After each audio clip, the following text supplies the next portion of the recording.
I've tried playing it cool, but when I'm looking at the crowd, I know I can reach her, 'cause I need that one crown. Killing the war of roses, Richard is now gone. Monarchy is going to old, 'cause I've got that one crown. Peasants are below me, who said they've got the rights. The side trade is prospering now, 'cause I have that one crown. So nobles, pay reverence to me, and give me taxes and money. You'll be tortured until you confess. I'll kill you viciously in my star chamber. My mom was Margaret Beaufort, my dad was Edmund Tutor. So who has time for the public? And I read for 24 years. Who cares about Parliament? Who cares committee or private council?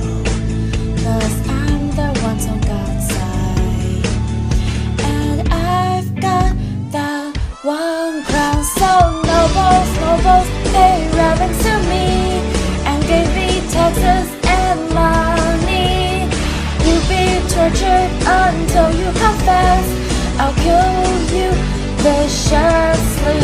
So respect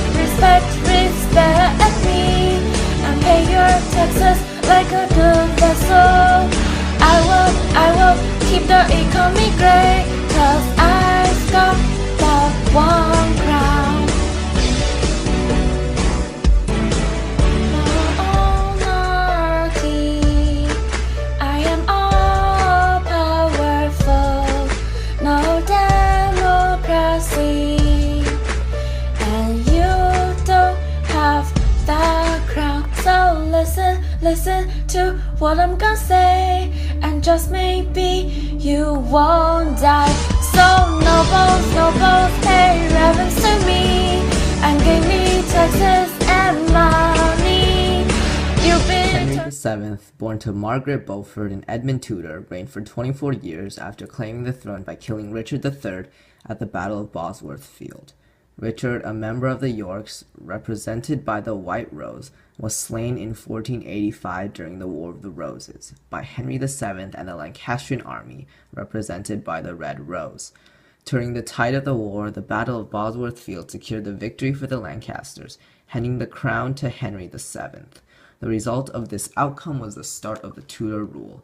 As a king, Henry VII deliberately avoided public appearances and thus did not appeal to the common people. He also had a distant relationship with the nobility due to the War of the Roses, imposing fines and forced loans to check their power. The infamous Star Chamber acted as a secret torture court to extract confessions against the king, contributing to the degradation of democracy. Henry deliberately punished those who spoke against him and questioned his power. He took great pride in his divine right as a ruler, claiming that God had invested power in him.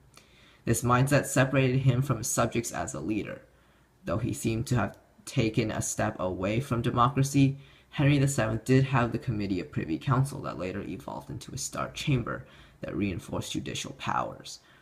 The Committee of Privy Council was a body of powerful sovereigns that acted as Henry VII's advisors.